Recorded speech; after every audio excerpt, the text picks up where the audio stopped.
نبی صلی اللہ علیہ وسلم کے زمانے میں صرف 2 دعوت تھی، کھانے کی دعوت، صرف 2 دعوت تھی۔ ایک دعوت کا نام تھا ولیمہ، دوسری دعوت کا نام تھا عقیقہ۔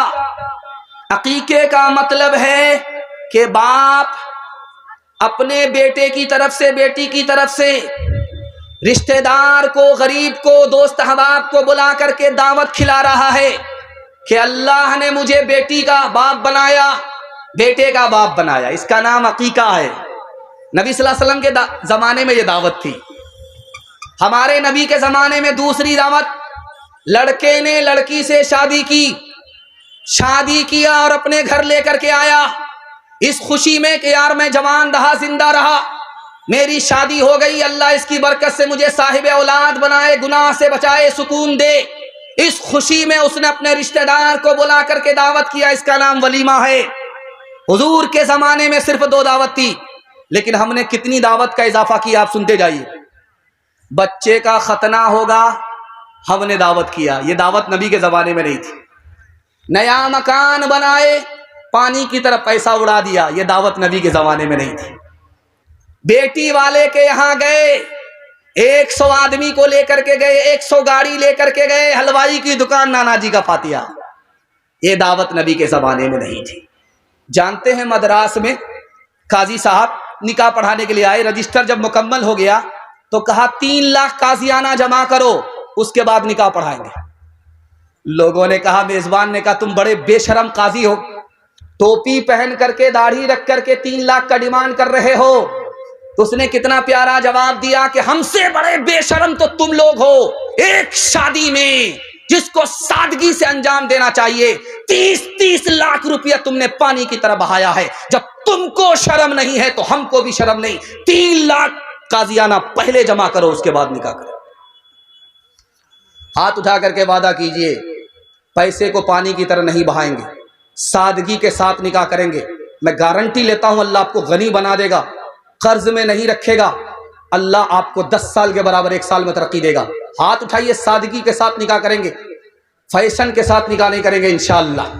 بتاؤ کیسے بچے ایمان، بتاؤ کیسے بچے ایمان، کیسے بچے ایمان، بتاؤ کیسے بچے ایمان۔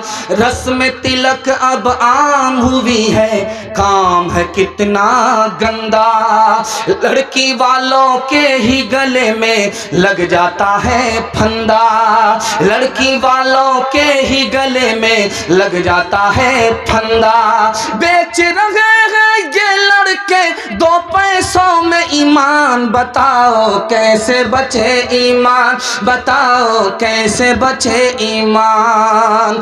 دکھ ہے لڑکی والے بیچاروں کا ہے اب یہ حال، بیٹی کی شادی میں نکالے پہلے گھر سے مال، گدھ کی طرح سے نوچ رہا ہے انسان کو انسان، بتاؤ کیسے بچے ایمان، بتاؤ کیسے بچے ایمان۔ بات ہوئی تھی 200 براتی، منگنی میں بس 30، کھانے میں جب گنتی ہوئی تو نکلے 420، کھانے میں جب گنتی ہوئی تو نکلے 420۔ بے دعوت کے کھاتے کیوں ہیں یہ زائد مہمان، بتاؤ کیسے بچے ایمان، بتاؤ کیسے بچے ایمان۔ ہاتھ اٹھائیے، وعدہ کیجئے دوسرے کو دیکھ کر دکھا کر کے ولیمہ کریں گے انشاءاللہ۔ خیر ماشاءاللہ 4-5 آدمی تو 4 اٹھاتے رہی، کنیا کے بھی ماں، دلہا کے بھی ماں، آدھا ادھر آدھا ادھر۔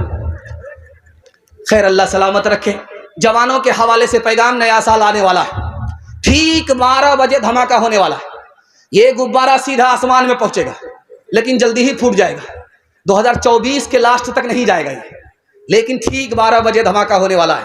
جوانوں کے حوالے سے پیغام، ہمارے جوان سننے کے لیے تیار؟ ہاتھ اٹھائیے انشاءاللہ۔ بوڑھے لوگ غلطی سے ہاتھ مت اٹھائیے، آپ لوگ دوبارہ جوان ہونے والے نہیں، سیدھا جنت میں جا کر کے جوان ہوں گے۔ ہمارے جوان 3 چیزوں میں برباد ہیں، موبائل میں برباد ہے، یہ دیکھ رہے ہیں موبائل، یہ بیان کے لیے موبائل ہے، لیکن جب یہ بیان فلم میں استعمال ہوتا ہے تو 3 نقصان کرتا ہے۔ پہلا نقصان یہ ہوتا ہے کہ دل سے گناہ کا احساس ختم ہو جاتا ہے، احساس جو گناہ کا دل میں پیدا ہوتا ہے، موبائل میں گندی فلم دیکھنے کی وجہ سے وہ احساس ختم ہو۔ اور 10 منٹ آپ صرف موبائل دیکھیے، آپ کا دل چھوٹا ہو جائے گا۔ آپ کا دل موبائل دیکھنے سے پہلے بڑا تھا، 10 منٹ صرف دیکھیے، کل تجربہ کر کے دیکھ لیجیے، آپ کا دل چھوٹا ہو جائے۔ کیوں جانتے ہیں کیوں؟ موبائل میں بڑا بڑا مکان دیکھتا ہے، موبائل میں بڑی بڑی قیمتی گاڑی دیکھتا ہے، سوچتا ہے یار اللہ نے ان لوگوں کو مالا مال کر دیا، ہم کو کنگال کر دیا۔ ناشکری کی وجہ سے دل چھوٹا ہو جاتا ہے۔ جانتے ہیں موبائل میں سب سے بڑا نقصان کیا ہے؟ جو آدمی دیکھتا ہے وہی نقل کرتا ہے۔ موبائل میں دیکھا، فلم میں دیکھا چوری ڈکیتی کرتے ہوئے، ساتھ میں ہتھیار رکھنے لگا، چوری ڈکیتی کرنے لگا۔ ایک موبائل، تین نقصان، جوان بچ جائے، تین فائدے۔ مالو اولاد تیری قبر میں جانے کو نہیں، مالو اولاد تیری قبر میں جانے کو نہیں، تجھ کو دوزخ کی مصیبت سے چھڑانے کو نہیں، تجھ کو دوزخ کی جز عمل قبر میں کوئی بھی تیرا یاد نہیں،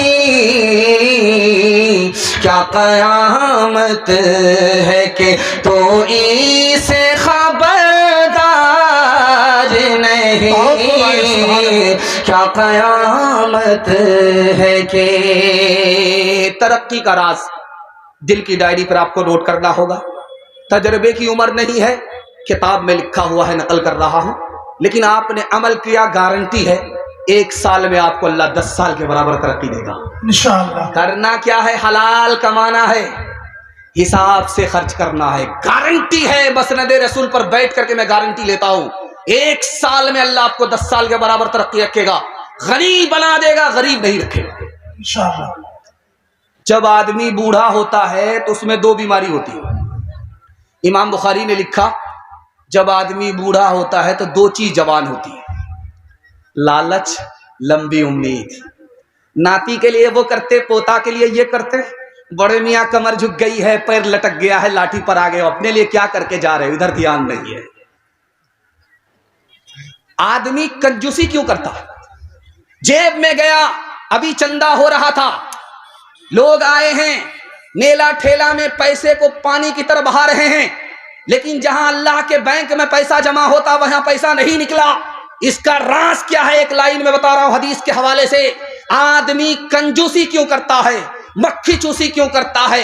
جیب میں ہاتھ تو گیا مدرسے کے چندے کے لیے، لیکن بیوی کا چہرہ سامنے آ گیا، بچے کا چہرہ سامنے آ گیا، جو اندر گھسا تھا ہاتھ وہ اندر ہی رہ گیا، باہر پیسہ لے کر کے نہیں نکلا۔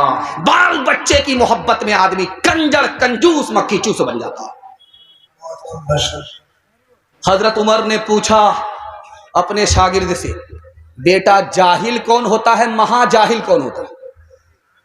کہا حضور جو اپنی دنیا بنائے اپنی آخرت برباد کرے یہ جاہل ہے۔ آپ سمجھتے ہیں کہ جس کو لکھنا پڑھنا نہیں آتا وہ جاہل ہے؟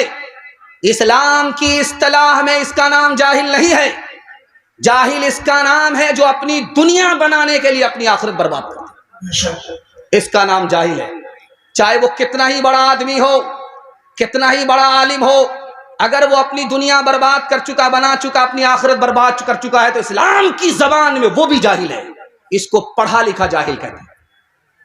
اب حضرت عمر نے پوچھا بیٹا مہا جاہل کس کو کہتے ہیں؟ مہا جاہل جو تمام جاہلوں کا باپ ہے، سب سے بڑا جاہل۔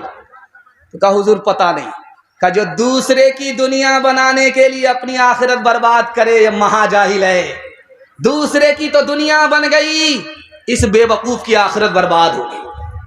شادی کے وقت میں آپ دیکھیں گے بیٹا خاموش رہتا ہے، باپ بولتا ہے، ہم کو تو اللہ نے سب کچھ دیا ہے، کسی بات کی کمی نہیں ہے، آپ کی بیٹی سے میرے بیٹے کا رشتہ ہو رہا ہے، 4 چکا دے دیجئے گا، کیا فرق پڑے گا، آپ کی بیٹی آئے گی اور جائے گی، ہمیں تو اللہ نے سب کچھ دے رکھا ہے، ڈبل ڈبل سامان دے دیجئے گا تو کیا فرق پڑے گا؟ ایک پر آپ کا داماد آرام کرے گا، ایک پر بیٹی آپ کی آرام کرے گی۔ کتنا بڑا ہوشیار ہے، کام بھی نکالنا چاہتا ہے، بدنام بھی نہیں ہونا چاہتا ہے۔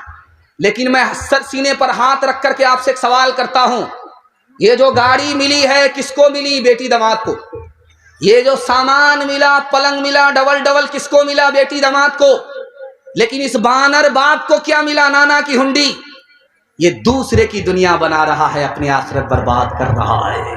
میں ہاتھ جوڑ کر کے آپ سے کہتا ہوں، جب آپ کا بچہ شادی کرے تو آپ صاف منع کر دیجئے، بھائی تمہاری دنیا بنانے کے چکر میں ہم اپنی آخرت برباد نہیں کریں گے۔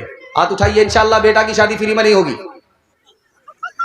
تو بدیاں لا دے بیل بھرے، جو پورب پچھم جائے گا، یا سود بڑھا کر لائے گا، یا ٹوٹا گھاٹا پائے گا۔ قزاق اجل کا رستے میں جب بھالا مار گرائے گا، دھن دولت ناتی پوتا کیا، ایک کنبا کام نہ آئے گا۔ سب ٹھاٹ پڑا رہ جائے گا، دھن دولت ناتی پوتا کیا، ایک کنبا کام نہ آئے گا۔ سب ٹھاٹ پڑا رہ جائے گا، جب لا چلے گا بنجارا۔ کر تو بھی ترقی دنیا میں، اسباب تجارت پیدا کر۔ کر تو بھی ترقی دنیا میں، کر تو بھی ترقی دنیا میں، اسباب تجارت پیدا کر۔ قارون کی دولت ٹھکرا دے، عثمان کی دولت پیدا کر۔ پیغام ختم ہو گیا۔ آخری پیغام مال و دولت کے حوالے سے، آپ کو حساب سے خرچ کرنا ہے۔ میں گارنٹی لیتا ہوں آپ کو کوئی غریب بنا نہیں سکتا، دنیا آپ کو پیچھے نہیں رکھ سکتی۔